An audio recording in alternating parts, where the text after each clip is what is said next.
The best diet to lose belly fat. Eat this, not that. Okay, the truth is you cannot choose which area of the body that you can lose fat from. But what you can do is tackle the cause behind why fat may be accumulating in the belly area. Now, I've said for years that fat in the gut, you are out of luck. Fat on your ass, you're good to last. And I really mean that. Fat in the gut is an incredibly good indicator of bad gut health. Why?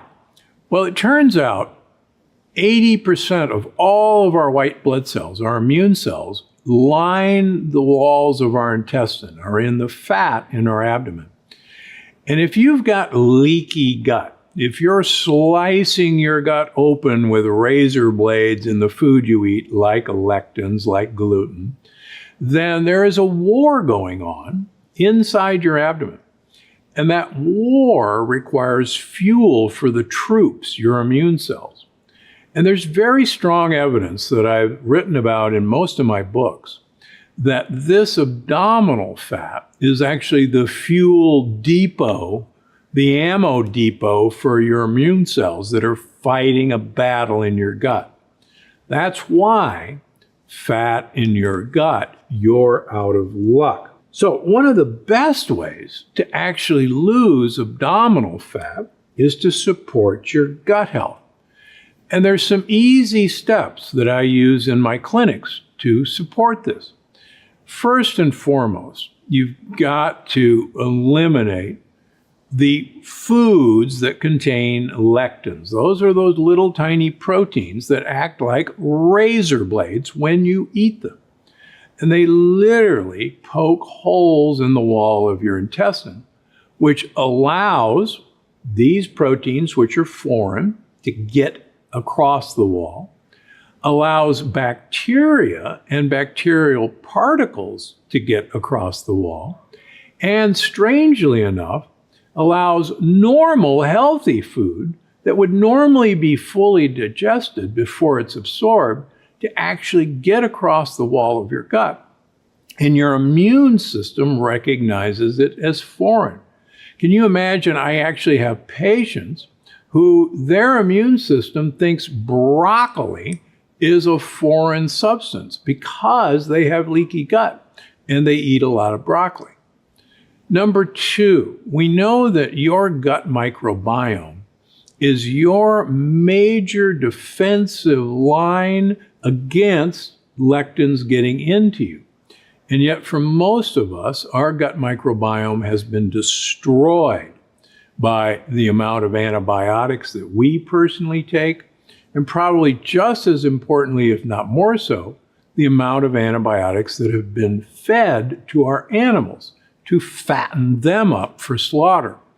So you gotta be careful with the animals you eat. You gotta find organic, grass-fed, grass-finished, pastured, or wild-caught seafood.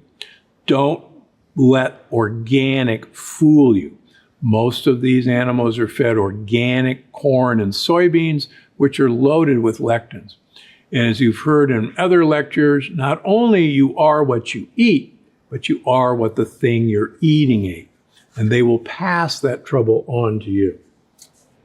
Secondly, if you want the gut to repair itself, you actually have to ask it to have some downtime, some rest time. That's why time-restricted eating or intermittent fasting, where you compress your eating period to, say, 16 hours a day, you give the gut rest the rest of the time. And it's during that rest period that repair work can be done. Many people say, well, I'm just going to repair my gut with gut repair supplements. That's fine.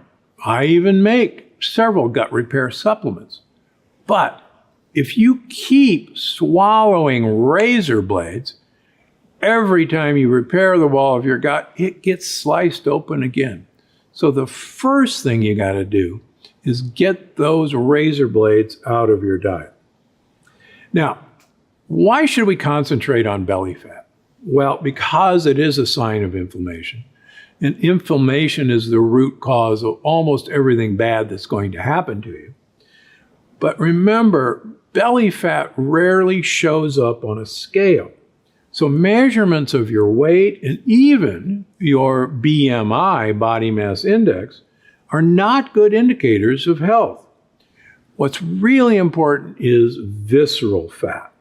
And in fact, there's strong evidence that skinny obesity is an incredible health problem in this country.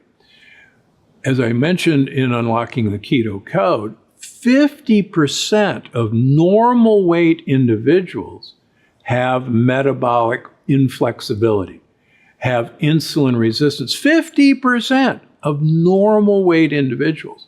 That's why the scale may lie to you. Now, there are ways of finding out what your belly fat percentage is.